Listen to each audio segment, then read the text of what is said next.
The US Open only on Sky Sports. Absolutely superb. Get Sky Sports and Sports Extra half price for 6 months. Search Sky Sports Sale. New sports customers only. Standard pricing applies after 6 months or of cancelling one element of the bundle.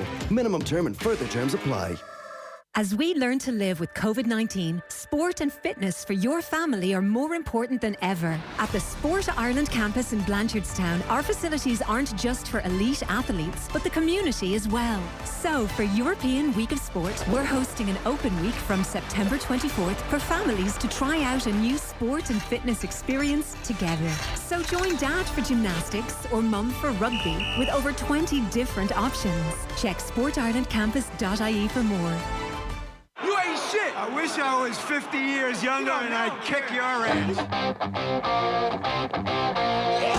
Well, fans can be the harshest critics, you know. And they often are. A wife is often the harshest critic of her husband. I thought I was invincible. That's what you're trained to believe as a sports person. There was 4 million people in Ireland who knew much more about managing football teams than I did. When it comes to music, I can spoof at the best. Your sporting career is the best time you'll have, and you know you have to hang on to it for as long as you like, because everything else is pretty crappy. And this is not lies. Stephen Rothschild has never spoken to Jimmy McGuinness in his life. Welcome back to Off the Ball Saturday here on News Talk. John Duggan with you through to 5 o'clock. You can text us on 53106. You can tweet us at Off the Ball. You can also watch us because we're streaming live as well now on the Off the Ball social channels for Periscope and Twitter at Off the Ball, on YouTube, on Facebook, and on the new OTB Sports app for iOS and Android. Search OTB Sports in your app store now to download it. So Intercounty training in GA has resumed ahead of the start of a unique championship next month. And to speak about it on the panel this afternoon, delighted to be joined by 2 All-Ireland winners, legends of hurling and football, the Dublin senior footballer Brian Fenton and the Kilkenny senior hurler Eoin Murphy, who are supporting Avonmore's premium protein milk, Avonmore Protein Gold. Lads, good afternoon. Great to see you. Likewise, John. Thanks, million. Thanks for having us. How preparations gone, lads? Brian, we'll start with you. You're back training, I believe, this evening. Are the fitness levels where they normally would be a month ahead of a championship? I'd like to think so.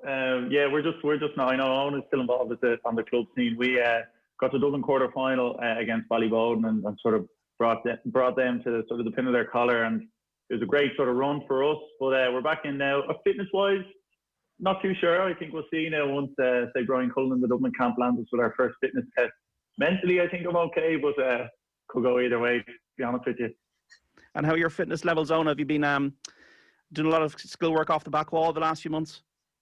Yeah. Look, my fitness work now wouldn't be too bad considering I play out the field, so it's probably a little bit better than it normally is. So, yeah, look, but you still be looking forward to. I know some of the testing and stuff like that. It would be in the back of your mind when you do go in, but yeah, look, you are looking forward to getting back and training and looking forward to the season ahead. Yeah, there was a player, Brian, in your Heaney club. Now, he wasn't training, but he was through work. He just tested positive for COVID. Nevertheless, did it unnerve you in any way? How did you feel about playing Gaelic intercounty action in a COVID environment? Yeah, it was a first for us, and I think it was probably a first for the Dublin County Board and you know, maybe the GA at that sort of senior club level in general. But luckily, we were very reassured because that player, as you say, was very well in himself. Luckily, didn't present with any symptoms, just was a sort of routine screen and work. So, you know, that was very reassuring that we were in constant contact with them, and, you know, they were well and healthy and going with their restricted normal life. I suppose on the flip side, it would have been concerning if maybe they began to get unwell, and I know that's the case for many people and many loved ones across the country, that they pick it up and they become unwell. But not unnerving, because I think that the guidelines from the Dublin County Board and the GA in general were great. You know, they came to us, whether it was go and get tested or, you know, you're just a casual contact with no new symptoms, train away. I think there was great clarity there from the GA, and you just have to compliment them for that, you know. And Owen, how do you feel about playing hurling in a COVID environment? Look, I think everybody would have gave anything, I suppose, for the club scene and even the intercounty season to come back, as long as it was safe to do so. And I think now that the guidelines that have been put in place, I think it's going to allow us to do that as well in a safe environment. And but it just means that there's obviously a huge responsibility on everybody involved in the whole setup. So be it from, the 32, I think it's players, or however many players that are going to be on the panel, to physios, to everybody who's involved, that, they are quite careful, I suppose, what they're doing outside of that bubble, and that they're not potentially bringing anything in. So I know it's going to be no different to Brian. The guidelines that will be in place, like obviously you're sanitising your hands, temperature will be taken, you're not allowed to bring your own gear, so you'll be given gear at training, that will be washed for you and everything. So, but I just think, we don't mind as long as the guidelines put in place are there to look after us as well, and it's not putting us in a position where we feel uncomfortable. And how have you found it with the clubs in the last few months, with Glenmore and with Raheny, guys? How have the protocols worked? Has it been good? Have you felt that you've been able to play a club or engage in club activity with no issues? Yeah, from our own perspective, from my perspective in Raheny, it's been incredible, really. And it goes back to that amateur ethos and volunteers in the GAA. Like, every club is designated, you have to have a COVID officer. It's just people putting their hands up for that, nominating themselves to do it, take it upon themselves to do temperature checks, to hand out hand sanitizer, to wash the bibs with disinfectant and everything like that. So it's just amazing how the GAA, for the love of the game and for the passion of the game, constantly just come together and just deal with whatever's thrown their way. And from our point of view, luckily there was no clusters of cases, or there was no sort of massive deal. All the games went ahead, and I think that's sort of across the board in the GAA across the country. They ran very successful camps in most clubs. Most county club championships have gone very well, and it's just very reassuring. I think now, looking into an intercounty season, particularly, that with the reassurance that we've maybe tried and tested it on a micro level, and now we're going to sort of roll it into the intercounty scene. So just really looking forward to it. Yeah, and just credit to everyone from our own perspective in Raheny. Yeah. Is that your experience at Glenmore as well, Eoin? Yeah, look, the exact same, to be honest. And I think, in terms of our playing numbers are probably quite small in comparison to Brian's in Raheny as well. Like, so I suppose from our point of view, we were maybe able to manage it a small bit more, or a small bit easier. Just, the amount of players coming in between the gates and stuff like that was, look, we could... you could manage it somewhat. We don't have huge playing numbers, but again, it's the same as Raheny. The amount of volunteers putting up their hands for whatever it was huge, and it just goes back to, again, the whole community getting behind the GA team, and it just goes to show how important the GA is to communities and to towns and different things like that as well. And I know myself and Brian will be selfish from a GA point of view, but I just think it goes to show how important sport is to Irish people then as well, that everybody was, they don't mind, following guidelines, following whatever restrictions are in, as long as they can get to view sport and we can get to express ourselves. So what we've had, guys, is this situation recently in recent months where, by just nature of COVID, you've had no intercounty championship, you've had a club championship, uninterrupted club activity, and now this is about splitting the year into a first start of the year, say between February and July, the GPA have advocated an intercounty championship, and then for the rest of the year it's just club. Are you in favour of a split season where the club and the county sit side by side but not together? I think so. I think so, and I just think, I know the fact that the club was given a month, like April or whatever it was, to facilitate however many games they could possibly do in that 4-week period, I just think was fairly unfair. And the run that we've got with the club and the amount of games, and I think just it all goes back to the grassroots. You won't have an intercounty season unless you have the volunteers at the club level, and that goes from your under sixes right up to the senior level. And as Brian mentioned, somebody washing the bibs, like, the intercounty season doesn't take place without those, because you just won't have the players. But I think, there needs to be, I suppose, that discussion about splitting the season, but having it split fairly then as well, where the club gets a fair crack at it. And you just see the amount of coverage and the quality of games that has been in the club scene in hurling and football, and has been phenomenal. And I just think, it needs to be. It needs to probably happen sooner rather than later. And look, just unfortunately, it had to come into effect with the pandemic that we have now. But if it means that it's given it the platform that you have a club season and then you have a county season, I think it might be the one good thing to come out of the whole lockdown and the whole pandemic. And Brian, would you be of a similar view to Eoin there? Yeah, no, I'd have to agree with Eoin on a lot of what he said, because I totally agree. I've massively enjoyed the club period. I think a lot of goes hand in hand. We got in a little run, we got to a quarter final, and there was a bit of a buzz. And similarly, our hurlers got out of their group and into a quarter final and semi final. And there's great excitement around the place. And what was rare for us is we got a Dublin County Championship game in our home pitch in Raheny, which was amazing before they restricted the crowds coming in. It's just a great buzz, great vibe, get the kids down just to see the scenes, and luckily we won that day. So I've massively enjoyed the club season. I don't envy the people doing the fixture list, to be totally honest, because look, they've been trying to get it right for a couple of years now. It's always a hot debate. It's always people staking their own claims and saying, you need protected periods. Where do you put in the colleges competitions? But I totally agree that, a lot of joy comes from just a protected club season, and if it was to work, it would be amazing. But again, they've been trying to get it right for so long, and I'm glad I'm not around that table trying to get that right. We'll leave that to other people. Just on the fact that we're going to have an intercounty season, lads, without crowds, we might have a situation where an All-Ireland final might have 5,000 people, club games might have 500, but on the whole, we're looking at a season effectively with very, very limited, if no crowds. Is it better, though, to have a championship rather than no championship at all at this stage? Yeah, I think so. I think we're all massively excited by it. I'd hate to get into the mindset now of getting prepped and getting trained, and we've been sort of almost waiting for the call all year to get it going, and then something was happening for it not to go ahead. So I think as the intercounty players go, I know I'm speaking from a personal perspective here, but just there's a massive excitement around the place. Having seen how well the club games have gone, how well the GA have dealt with things in general and taken all the guidelines and advice, as Eoin said, and just looking forward to it, because from our point of view, from the footballing side, and Eoin's a little bit different, but straight knockout, it's massively exciting, something that hasn't been on the cards for years. It's winter football. It's going to be messy. It's going to be wet and dark, and it's really going to test your method and motivation. So there's a huge excitement there, and something I know from my point of view, and the people I'm close to, the Dublin bubble, that we're really, really excited for and really looking forward to.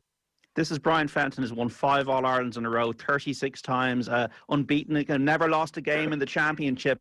And all I'm hearing is hunger. It's like, you've never ever seen a GA pitch for inter-county football in your life. And that is just so refreshing to hear that hunger that's coming out through you. That's great though. I'm in the mindset that I'm so lucky to be a part of it. And I'm 27, 28. Am I coming into maybe prime time now? And I'll slag on. He's 30 now. He's sort of looking at the other end of the hill. But, I'm sort of I just don't want to miss any opportunity, and everyone, I assume that every intercounty person is the same. Earlier in the year, we didn't think we'd get games. Now we're looking at games. Now we're looking at smaller crowds getting back in. Jesus, isn't it great to just bring people back together and play the games we love, And Eoin, less stick for you behind the goal as well. Yeah, exactly. I'm delighted actually that I'm not getting called the big goalie. So hopefully, and then obviously with the restrictions, hopefully it'll be a couple of meters back from the back of the goal. So no, but look, even with the crowds, I think when you get involved in the game, and I know Brian is out in the middle of the field, and that you tend to, once the game is on, and this is not a cliche, but you nearly sort of forget about it until there's a huge instant of goal and sort of the roof might come off Croke Park or something like that. But for the majority of the game, you totally ignore everything that's going on outside of we'll say maybe what the management is saying to you and everything like that.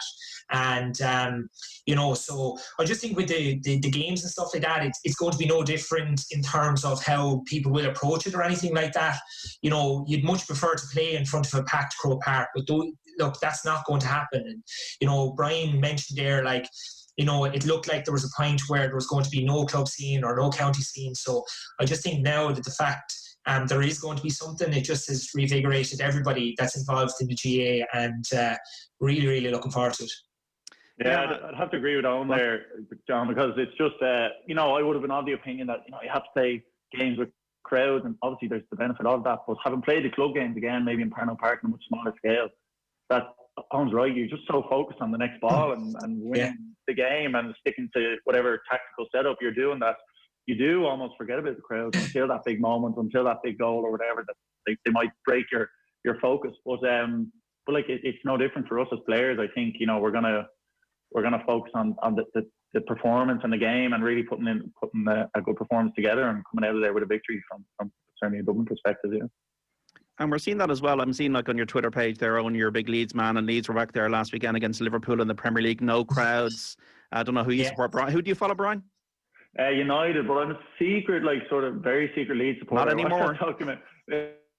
Sorry, yeah. I watched that documentary on Amazon. It was brilliant about Bielsa 2 years ago, and like the run, and then they didn't get over the line. I just sort of followed them ever since. It was, sort of a very quiet United fan over the last few years. Yeah, well, it's all sure they could have them back, but it's interesting. Like, we're all of us, I know, at home are really actually got used to the Premier League without crowds, and who could have thought that would be the case? Watching golf, horse racing, seeing Sam Bennett win on the Tour de France. Even though there won't be crowds, guys, I'm sure you're kind of aware that there'll be so many people watching these GA matches on TV, and I think that will give the nation a lift. Yeah, definitely so. And I think when, you know, and as I mentioned earlier, like, from our point of view, we're obviously talking from the GA aspect, like, and how important it is to, you know, the Irish community or whatever. But I just think everybody is sports mad, and be it anything at all, horse racing, and, you know, I suppose the coverage that Sam Bennett is after getting as well. And it's just, I think when these competitions are taking place, I think it's just a feel of things getting back to some normality. And, you know, I know we have to live with COVID now at the moment for the next whatever period, but it will mentally give a lift. And I think it's huge that the GA season can come back as well, and it can sort of it can showcase what it's about during the winter months when it's normally a little bit quieter.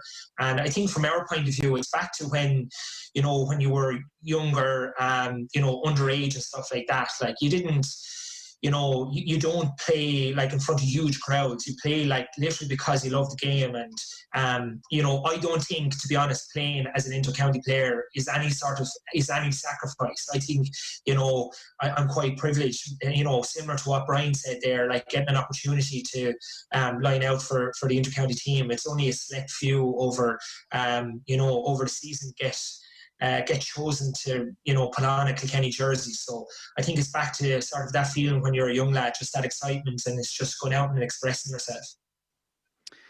How's it been working under Desi Farrell as compared to Jim Gavin, Brian, the last one? Yeah, truth be told, we haven't had too much of it, unfortunately, because our last game was she's up in Oma in the month of March. I think we were sort of it all kicked off, and we were so. You know, we've kept in contact sort of virtually over the summer. We were in smaller groups, and we were allowed to get back in sixes in the month of June and July, and we were doing skill sessions. But Desi's sort of in the background is keeping in contact with a lot of us, and I know him and his selectors and management team have gotten out and gotten a great chance, I suppose, to look at lads in club games and a sort of level playing field and see where people are at, whether it's new players or younger players or more experienced older players. So it'll be great just to get back in and give it a full whack, because it's been so fragmented over the last few weeks. We're back in groups, then you're split with the club season and the smaller groups, then it's club stuff, and now we're sort of all gung-ho back in again. So just looking forward to it. We know Desi obviously, you know, it's well documented. A lot of us know him personally from underage success and under 20s teams, and he managed Nafina, and there's a lot of them represented on our team and stuff. So it's not as if he's a complete newbie to it. He's going to bring his own sort of experience and stamp on things to our setup, and it's just really exciting. You know, he's a man who's so passionate about Dublin and passionate about our well-being, and that just oozes out from him, to be honest. So so just can't wait to play for him and do him justice, you know. Last September, it was amazing. Brian, 5 in a row. I hope your dad has forgiven you now. I know he's a Kerry man. After the draw on the replay, is it something you've reflected upon much? Have you watched the tape around? Like it just seems so long ago now, with everything that's happened, that we had that All Ireland final and the excellent replay as well that Dublin won. Is it something that is now at the back of your mind and you're looking forward now, or is it something you still kind of have a glow about? No, I think it's always something you're always sort of looking for, but it's only in the last week now. Say when it came into September, it was like, oh, this was due to be the date for a potential All Ireland final. I think, Jesus, I'd love to be back there again. And then last Sunday was sort of the year anniversary, and there was a couple of clips going around of all Merchant's goals online and stuff. And when you come across that, you sort of get caught up in the energy and the excitement and just the emotion of it all. It is, as you say, though, it's a distant memory almost, and now you're sort of looking into a new season, new round of games, who your opposition could be, finishing off. So that's all on the horizon. But there are times certainly when you get sentimental and nostalgic, and you think about the great days we have, and you might fire off a picture or a video of someone doing something stupid after in the celebrations, and just trying to keep that connectivity and bond between us, because it's been a tough year for everyone. It's been tough, but when little moments like that really lift the spirits in terms of firing someone a message or receiving a message from the celebrations last year and the time we had. But the games in general, obviously we'll miss Jack, we'll miss everyone, but Bernard stepping away, that experience. But it's so new and so exciting and so refreshing now that Desi's in. There's a new cohort of players almost, and we're just massively looking forward to it. Owen, not as maybe brilliant a memory for you from last year. I don't want to try and remind you too much of it, but like obviously you were at the Hawkeye final in 2014. You've experienced these amazing days at Croke Park. Is it something that it stings a little bit to lose the way you did last year? And does that give you an added motivation now? I just think to lose any game, like it sort of leaves a bitter taste, to be honest. So like, Brian obviously hasn't experienced losing a championship game. So yeah. It does. And I think you have a lot to improve on if you don't win an All-Ireland. So, it's a case of, we're no different to Galway, Waterford, Cork, whoever didn't win the All-Ireland. We're no different to them. And, Tipper, obviously, will be going in as reigning champions. So, they'll be there with a bit of a target on their back. And obviously, we don't look back on it too fondly because we didn't win. We felt, I suppose, we acquitted ourselves, okay for the first 25 minutes. We weren't clinical enough. We had a lot of chances. We could have put ourselves in a better position regardless of what happened after that. We didn't. So we've no qualms about it, to be honest, because, Tip came out in the second half, and I think in the first 10 minutes or so, in their first 8 shots, they scored 2-5, So you need to be at that levels of that level of play throughout 70 minutes in order to win an All-Ireland. And Brian will tell you that, you have to be just clinical. As soon as you get a chance to score, and they don't come around too often, and you have to take them, and we didn't. So we have a lot to improve upon, and looking forward to the year. Has Brian Cody been a man for the Zoom calls on? More so FaceTime. Okay. Yeah, no. Look, we did. We had a couple of Zoom calls and a couple of conference calls and stuff like that. And again, similar to Brian, when we were allowed back in the small pod, so we met up in a couple of sessions, and that was really refreshing, like that you could actually meet a few lads in different groups and stuff, and get to do things that you wouldn't have normally been able to do, like the skills session. There's only so much that you can do on your own, or maybe with a sibling or whatever. So that was quite refreshing. But just look, as I said, the lads are back meeting on Wednesday, and whenever we're finished with the clubs, we'll slip back in, and just really, really looking forward to it. Are you both embracing the knockout element of the championship? Yeah, from our point of view, it's so different. I think we've had, given to the hurling, we've had the Super 8s over the last few years, so you could almost afford a poor performance, or maybe even, God forbid, if you lost a game, that you might still get through in the group and progress and then get your peak for the right time. But she's looking at it now, you sort of have to peak every game. You have to be fit, you have to be sharp, you can't take anything for granted no matter where you go. And there's going to be so many variables, so many unknowns, but again, that's just probably what adds to it. Even a spectator looking in at home, is just the sheer, you have to win, and there's no excuses. And like as Owen said, and that disappointment feeds through my screen here, because certainly we don't, and we're both sort of sportsmen and we're both competitors, and you don't want to feel that. So yeah, it's just inspiring to hear that and the bite that those boys have to come back. But yeah, embracing it for sure. I think, as I said, it's such a small window. You sort of just have to tear in and see what happens, and just hope for the best, and everyone stays fit and healthy and injury free, and hopefully we'll have a successful year. I think that it is a huge thing that teams can get through, I suppose, without losing too many players as well. Like the fact that the games are coming around so thick and fast, you don't have that couple of week window if somebody has a knock that they can recover as well.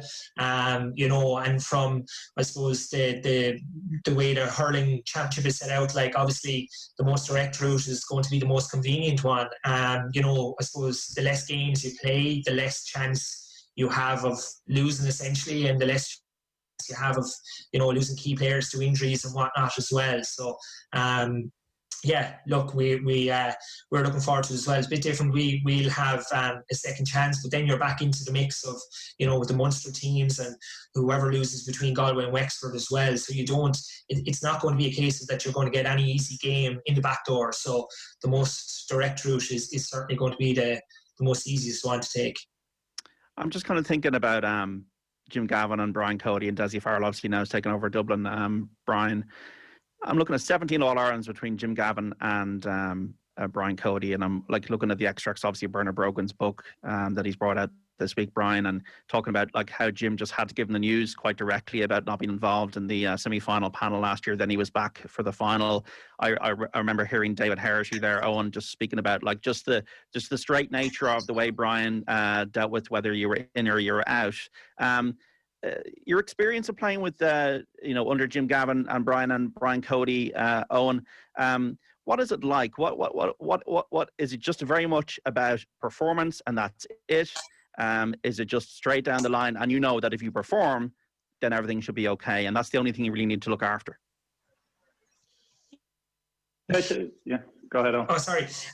Look, I think they are, they're straight as dies, I suppose, but I think we're adults as well. Like, we're putting ourselves out there. We want to play at the top level, and it's not a case that I want to go into Kilkenny set up and be molly coddled and, sort of get a, hand around the shoulder every night and tell me that everything is all right, and then go out in a championship game and be blown out of the water. Like, it's very, very competitive, and it's like the Intercounty game and the championship games. And now, as Brian mentioned about the knockout football that's going to be in place this year, like, it's going to be so competitive, so cutthroat. So, you can't have somebody who's going to be,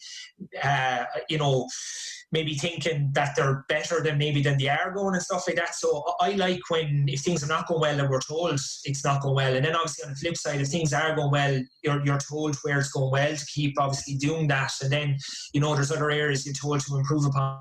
And look, I know you mentioned about David Hershey and that as well. I obviously came out on the right side of that in terms of, look, I was performing well in training. Hershey unfortunately had a bit of a knock, and I just got the opportunity, and thankfully things went okay in the 2014 All-Ireland then. So, but on the flip side, the start of that year, look, I wasn't playing well, and, I lost my place, and that's just the way it goes. If you are performing, you get an opportunity, and, I just think it's important as well, to be treated as an adult and not as a kid. And we realise that once we come in, there has to be some sort of maturity about it, that, look, if we're performing well with our club and in training and we're carrying ourselves properly, you're putting yourself in a fair position to be chosen for the start in 15, and then hopefully, or if you don't make the 15, hopefully to be chosen for the 26, so I can't talk upon Jim or what he set up was like, but that's the way I like it, just being treated as an adult. You're told as it is, and if you're going well, fair enough, and if you're going bad, you're told upon where you need to improve upon.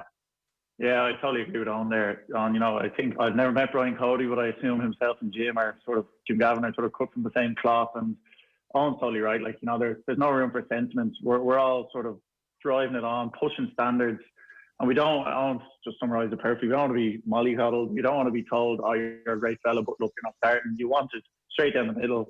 What can I improve on?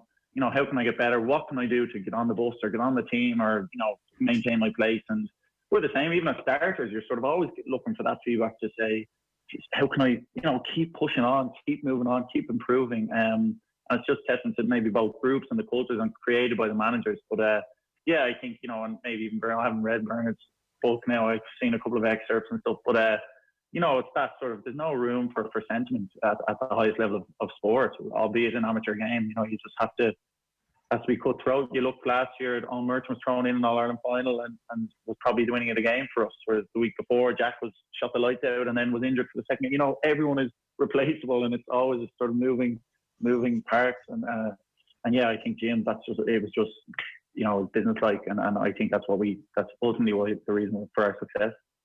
And even between the drawn game and the replay last year, Brian, did you have a few sleepless nights or things you had to work on to get to the pitch of where you got to in the replay? Yeah, I think there's rumours going around that I was sick or something, but unfortunately that wasn't the case. It was just sort of a poor performance, and as sports people, you look at the tape and you meet your managers, you meet people you trust, your peers, and you say, look, what happened? How can I create a bit of space here? How can I be more involved in the game? And hopefully you sort of right the wrongs the next day.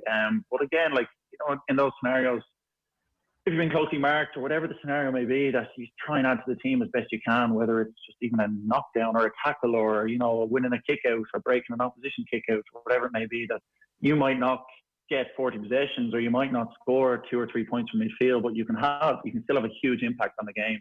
And that's what I've learned maybe over the last 2 or 3 years, that, you're getting a bit of extra attention around midfield, that no matter what, you'll still have maybe the smallest impact on the game that can ultimately be a very important moment of that game.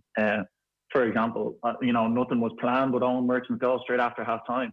It was simply me being in the way of his marker, not intentionally, but just being in that position.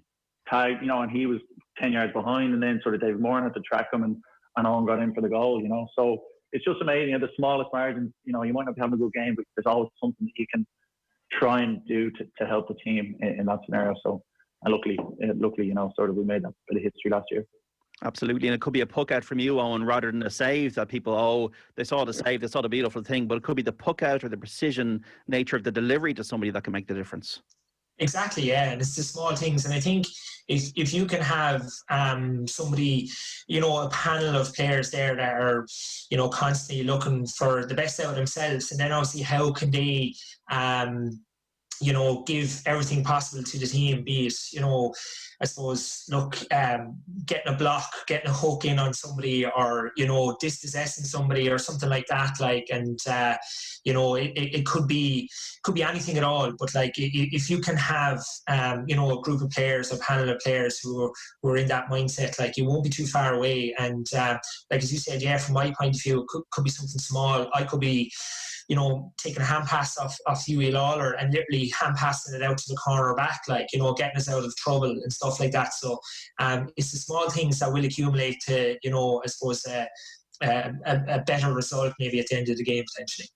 Just before we finish, guys, who are the counties you think you need to beat to win the All-Ireland this year, Brian? Is it Kerry again? It would be easy to pick 2 or 3 and try and focus on them, but as I said, with the nature of the championship this year, knockouts, you literally can't afford to take the eye off the ball, and that's been our strength over the last few years, is really paying close attention to every opposition, paying them their due respects, and not taking anything for granted. And I think no more so than this year and the weeks ahead, because you're going to have to be on your game every day. Obviously, you're looking at, and you can pick from yourself, John, in terms of who's going to be thereabouts. But like that, Jesus, wouldn't it be terrible if you take a team for granted and you're beaten, a sort of a sucker punch. So certainly that's going to be the message from me and from our group and our management team, is that we've no room for error here. It's 6 weeks, it's 5, hopefully 4 or 5 games, and you need to be sharp and ready to go every day. So we'll see. Ask me again on maybe the 21st of December for another chat and a pint, hopefully. When you got your Christmas present of the Sam Maguire again. Eoin, look, hurling is wide open. Look at Munster, look at the round robin. That's why we have the round robins. It is so open, to be fair. Yeah, definitely so. And look, from our point of view, to get out of Leinster, we're waiting on the winners of Dublin and Laois. whoever that may be, then I think we are playing the 23rd or 24th of October, I think it is, that weekend, sometime around then. And then you have Galway and Wexford on the far side if you get over that semi-final. So, you know, look, if you do lose a game, you know, okay, we have a second opportunity, but God knows who's going to come out of Munster. Like, you know, the last couple of years, the last 3 years, Limerick have been performing at very, very high levels. We had to be at our very best last year to be in a semi-final, and you know, we weren't the year before, and they beat us in the quarter-final. They obviously went on to win the All-Ireland. So like, it's just, yeah, look, it's a case of the most direct route will be the most convenient to take, certainly so. So we'll have Dublin and Laois up first, and whoever comes there, we'll just prep for them as normal and take it one game at a time as well.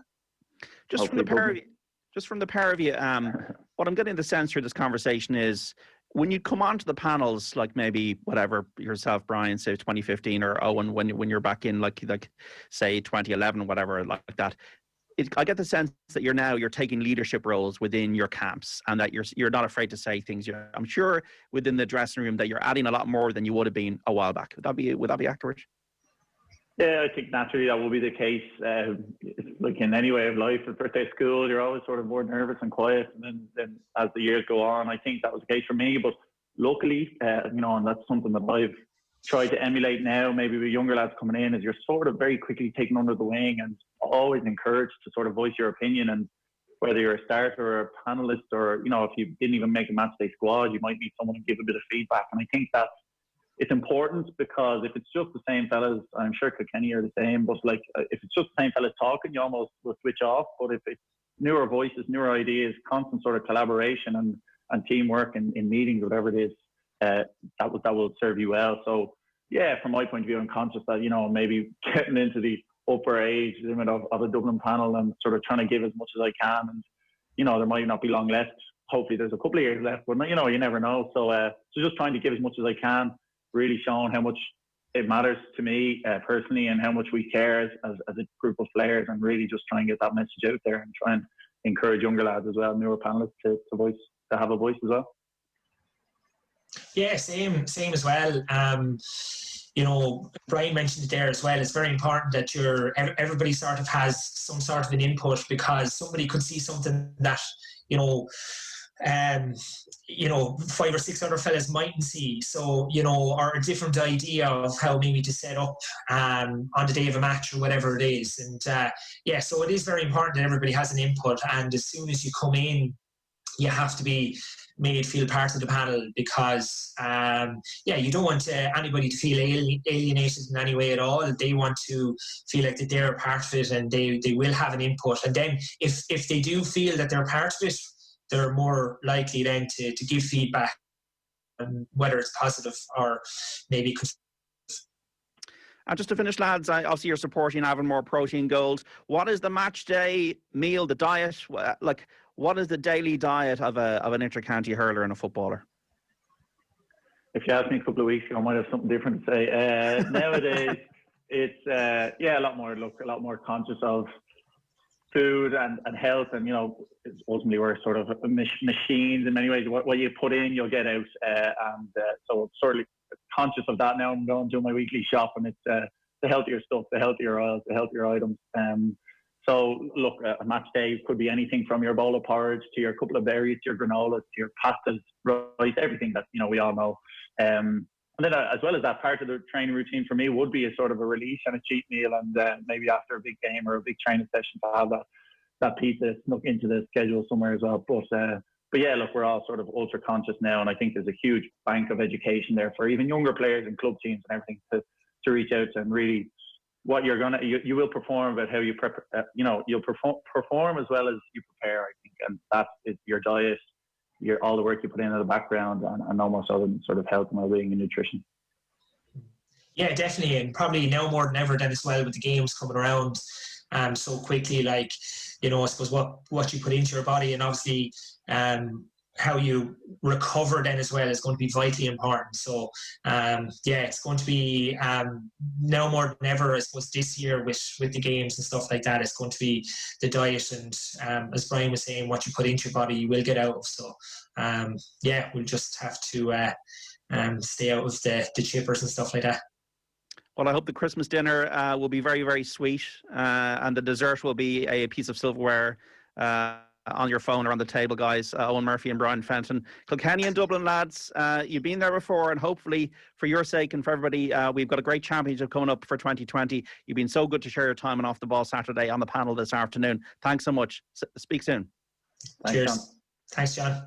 This is Off the Ball Saturday on News Talk. Back after this. The Saturday panel on Off the Ball. At Harvey Norman, we've got the latest range of Chromebooks